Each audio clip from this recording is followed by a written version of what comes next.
Welcome back, Chargers. All right, this is the second video of our memorable games of 2021. And here in this game, I was playing Vitaliy Bernadskiy from Ukraine. He's one of the top players from Ukraine. He's in the top 20 players in Ukraine. All right, let's just go through the game straight away.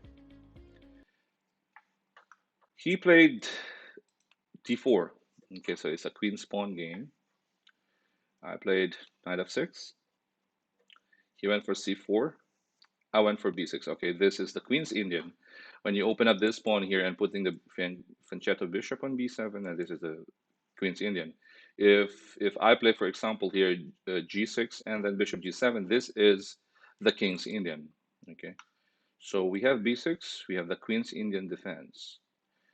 Okay, here he played knight c3, normal development, of course. Bishop b7, stopping the opponent to go to e4. Else he would control three important squares here. So much space for white if I allow him. Okay, so he played queen c2. I'm sorry about that one. Queen c2 was to play e4. So the knight and the queen is protecting that square once he pushes e4 because I only have two pieces here. In chess, we have what we call safety and counting, yes. So in this case, he has two defenders. I also have two attackers. So he has the control of that important central square, the e4 square. So I played e6, he played knight f3 first, knight b d7, and then e4. All right. The main point of knight b d7 is to protect the e5 square because I need that pawn there, or else my opponent will just push me back with e5. And then he pushed d5. Now, speaking of space, white has grabbed that space on d5 because, of course, if you look at this first four, this is white's territory, right? The 5 to 8 is black's territory. And now this small guy over here is already inside my territory. So that means he has more space than I do. Now I want to break that one. So I played c6 just to give space for my bishop because it's not doing anything on b7. Remember, our pieces should be, let's say, bishop and rook. The bishop should be on open diagonals and rook on open files. Yes, we have to clear ways for our pieces. We have to make sure that they are mobile. Yeah. Okay, bishop e2, definitely going for castling. Bishop e7, he castled. I played rook c8 first. Bishop e3. White has completed its development, and I castled as well.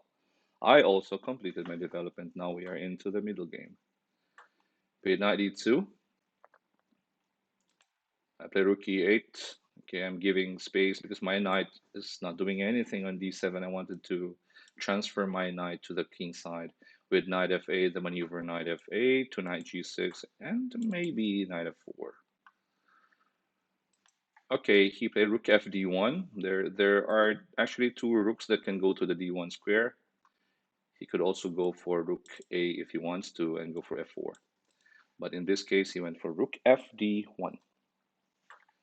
So knight f8, that was the main point of rook to e8, clearing the space, right? We call it line clearance or square clearance. I cleared that square for that knight. He went for f3, knight g6, bishop f1. Okay, he wants to keep his bishop because I was going to hit that one with knight f4. He wants to keep his two bishops. h5, all right, okay, h5. Just to clear up that space for my king. We call that one a luft, yeah, L-U-F-T. It's an escape square for our king, just in case, right? Who knows what will happen in the middle game if you don't open up your king. It might end up being mated on this back rank, right? Okay, he played queen a4, hitting my pawn on a7. I played a6, of course. He took on c6. I was happy when my opponent took on c6 because when he took on c6, I was like, oh, thank you so much. I can regroup. I can put my knight back to e6 and I'm going to take that d4 square, that important d square. In my mind, when it took on c6, I was like, okay, thank you so much. E6 is mine, and d4 is my target. So rook takes c6, of course, not bishop, because if I play with bishop, this pawn on a6 will be free. You don't want to give up a pawn, right? Or any piece for that matter. b4, expansion. Okay, knight d7. This is a very strong bishop. The bishop on e3 is protecting that important d4 square. Remember, I wanted to maneuver my knight to f8, e6, and d4, and with that bishop, he can take my knight. So with knight d7, I wanted to exchange that dark square bishop, yes. So I can sleep on d4, right? I want to sleep. I was too tired. Okay, knight d5. The point of knight d7, yeah, you want to exchange the dark square bishop. He keeps it. Keeping it is correct. Rook is not doing anything on c6, so it's better to go back to c8. This rook should be connected, right? They should communicate. It's like communication. Later on, they will connecting people. Queen to b3. All right, so knight gf8. That was the point, yeah? That was the point. Without that pawn on d5, it's a minor piece now. It's not a pawn. Without a pawn on d5, I can move my knight to e6 and potentially knight e4, control of the middle. He went for c5. Nice sacrifice. It was a nice sacrifice. Takes on c5, knight c4. He opens up his rook on the d file. There's an x-ray on my queen. At the same time, this c5 move was clearing that space for that knight. Yep, it's a line clearance. So I played rook e6. I had to protect this b6 pawn, or the pawn, or the d6 square as well, because he's also threatening knight d6, double attack on my rook and the bishop on b7, right? So you have to look at, again, when the opponent makes a move, the first question that comes to mind is, what is my opponent's plan, or what is my opponent's threat? Yes, you have to answer that question. Oh, he's planning to go for knight d6, so I simply defend with rook e6. He captured on c5, and then I captured as well. He captured my knight. I was very happy when he captured my knight. Okay, no more dark square bishop. This knight will come to e6 and d4. Thank you so much. Okay, rook takes c5, knight f4. He had this discovered attack to my rook, rook to the queen. OMG. Black is losing the exchange, but I was ready for that one because, again, I have to be consistent with my plan. My initial plan without the pawn on d5 is to get to that d4 square. You at least have to have that goal in mind. It's what we call imagination or visualization. I had to visualize that that d4 is mine. Okay, no matter what happens, that square is mine. Okay, so queen c7, he captured, and now even if I'm exchanged down, so that means he got my rook, but I get in return a knight and a pawn. So value wise, I'm a pawn down, but it will change. Okay, it will change because my knight, the relative value. Okay, we have what we call the relative value of the piece. With that knight on d4, with the protection of the pawn, that knight is more than 3 points. Okay, because it's in the middle, and if you look at this square surrounding the knight, look at his function, right? The functioning of the knight. Whoops. That's it. Controlling 8 squares, right? So it's not just worth 3 points. Maybe if the knight was on e6, that's worth 3. But on d4, it's worth more. Could be 5. Yes. The relative, we call it the relative value of the piece. But then again, let's go back first. It wasn't possible to capture on b6 here because I have rook c3 hitting the queen, and if the queen moves, I have bishop e3, right? It's a double attack on the king and the knight, or a fork, or a spoon, or a chopstick. Yep. So I'm gonna take the knight for free. And if he captures with the queen, I will take that knight on c4. The knight was supposed to defend the queen, and with the capture, I gain a piece because that rook is also protecting my queen on c7, so it's not possible to take that pawn on b6. Remember, pawn, yeah, pawn. Okay, so he played a4, knight d4. Now, when I reached d4, I was like, okay, thank you so much. This was my goal. I've reached my goal, so I'm happy. Now I have to create a plan. I have to help the knight. I'm already there. I'm halfway there, right? My one foot is already there, right? I'm waiting for my second foot. Okay, queen b2, rook takes c4, of course, two minor pieces for the rook. This is an interesting exchange, right? We call this one, there's this material, we call it material imbalances, yeah? You have two rooks against three minor pieces, the bishop, the knight, and okay, two bishops and a knight, right? So the three minor pieces are worth 9. Two rooks, they're worth 10 points, yes? So basically he's 1 point up. But I have an extra pawn. So value-wise, it's just equal, right? If we take about we talk about the value of the pieces, it's just equal. Okay, after queen takes b6. Oh, this is so fast. Okay, okay, let's just slow down a little bit. Captured. No, he's 1 point up now. Would I be worried? Maybe not. Okay, bishop c8 back. King h1, moving out of the danger from these dark squares here. We call this one from the a7 to g1 diagonal. Okay, so I played king h7. I also move out from the danger on the 8th rank. Yep. King safety. Your king again is safe behind pawns. Yes. The pawns are your friends, by the way. The pawns are the souls of the game. So the opponent played rook a b1. Now he's actually controlling two important files, two open files. Rook on d1, rook on b1. I played h4. I want to break his king. There's an important strategy when you are attacking the king, right? You break, okay, the demolition of the king side pawn structure, because the pawns are the defenders of the king. So you want to break it out. Yeah, break once the pawns are broken in front of the king is not safe anymore. So he played queen b4.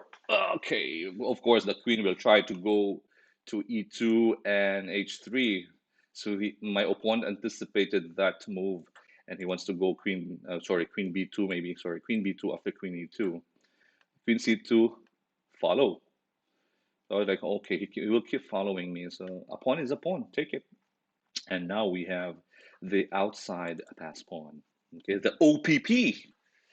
We have the outside pass pawn. That's another important pawn. Okay, queen to b8, queen to e8. Protect the bishop. My opponent played rook d3, h3. Finally, I have to break the pawn chain, yes? This is the pawn chain. The g2 pawn is the base, yes? There's g2, f3, and e4. So we have to break the foundation of the pawns and the chain. So he went for rook c3, h takes g2. All right. So the pawn on h2 becomes isolated, and that pawn on f3 becomes a target. We have a knight on d4. If we can go around like a6 to e2, or maybe e6 to f7 and h5, that pawn is our target later on. Yeah. So I play bishop d7. This is an interesting endgame with three minor pieces plus a pawn against two rooks. Yeah. So again, value-wise, it's equal. Yep. Three minor pieces for a pawn, 10. Two rooks, 10. He played rook to b7, knight b5. He played rook c5, attacking my pawn on e5. All right. Okay, I played f6, protecting. Of course, you have to protect every single piece, not just the pawn. Okay, most especially the pawn in the endgame, because in the endgame, the pawn can promote to a queenie. He played rook b8, bishop h5. Okay, finally, my next goal, right? f3. So knight d4, coordination. Yep. The x-axis and the y-axis, the meeting point f3. It's like, hello, my friend, we meet there, right? See you there. So my opponent protected it with rook c3, of course. a5. Pass pawn must be pushed. Yes, push your pawns. That's 4 steps away from promotion, right? From a worker, maybe on a1, it will become a manager. Yeah. Okay, he played rook a8,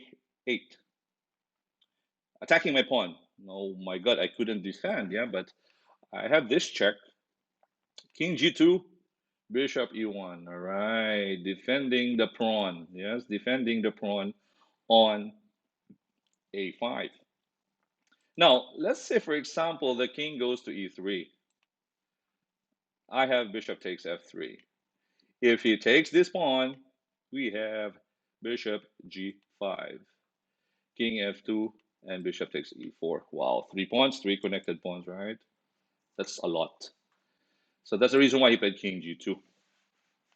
So bishop e1, keep your pawns, huh? Keep your pawns. Rook d3, bishop b4. Oh, nice connection. Pawn to the bishop, pawn to the knight, pawn to the pawn, pawn to the pawn, king to the pawn. Yeah. Coordination. So king f2, g5. Right. I don't want him to push f4, but he pushed. Okay, take. Now I have 2 clear pass pawns, the f pawn and the a pawn. And we have what we call the principle of 2 weaknesses. Because it's not easy to win by 1 weakness. Yeah, 1 weakness alone, it's not easy to win. But when you have this principle of 2 weaknesses, your opponent cannot stop one of them. Okay, so he played rook h3, pin on my bishop, but I have king g6. If let's say opponent checks, I have king f7. So the king moves away from protecting the bishop, but it's also attacking the rook, right? That saves my bishop. He went for rook h8, bishop d1. Go far away. Go far away. Okay, rook a6 check. King f7. Look for shield. Super shield. King e6.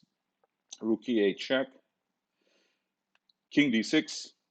He played rook f7, attacking my pawn on f6. OMG.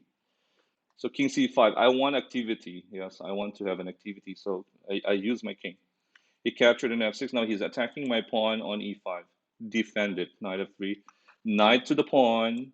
Bishop to the knight. Yes. Coordination. Rook to d8. Oh my god, he's attacking the defender of my knight. How can you save? Yes.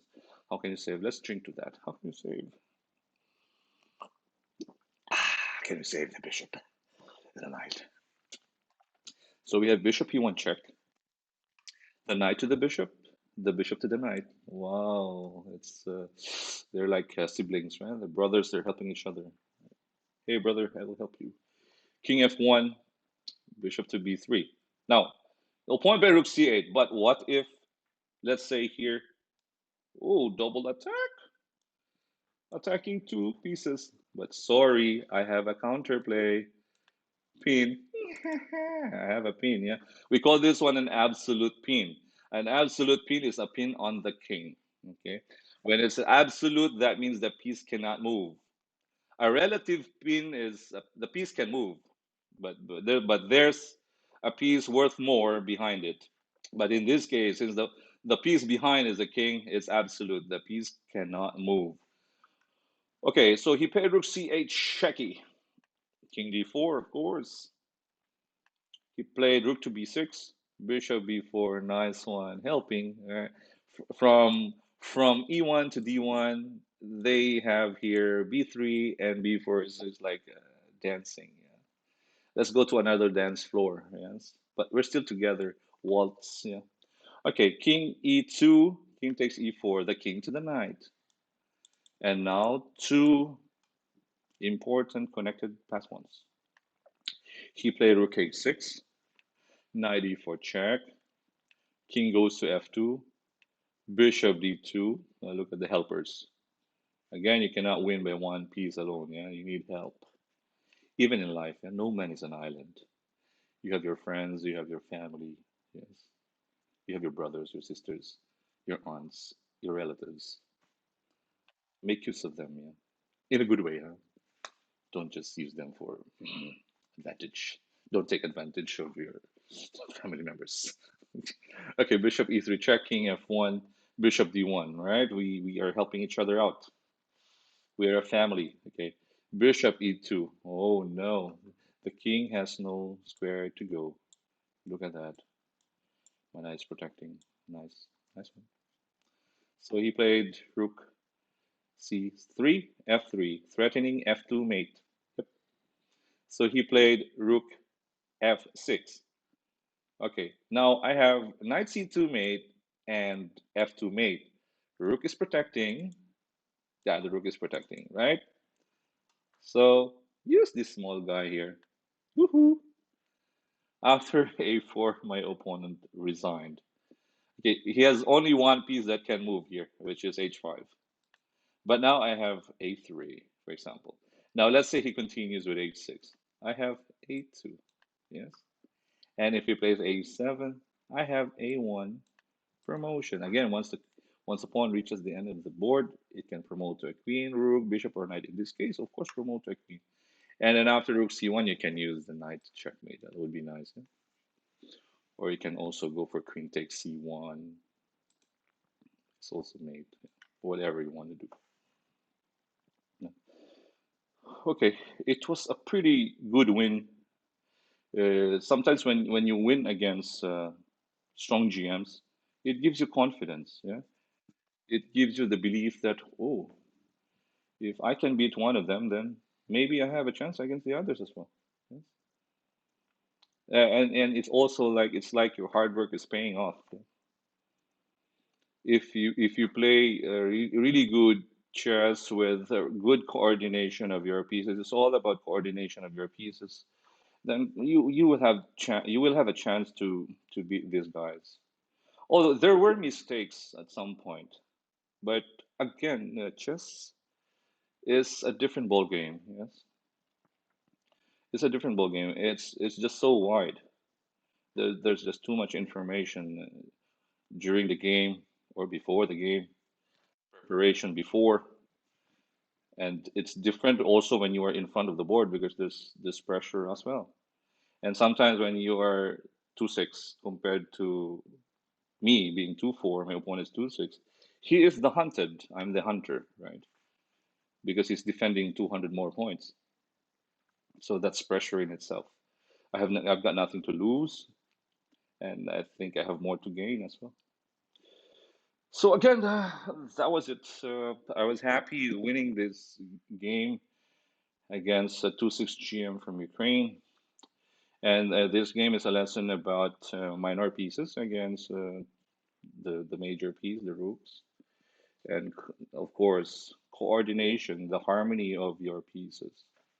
Once you know their optimal squares, the pieces will just work for you, yes, in their natural way.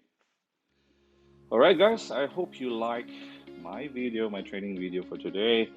Again, check us on Facebook, Charge Max Chess, and also on YouTube.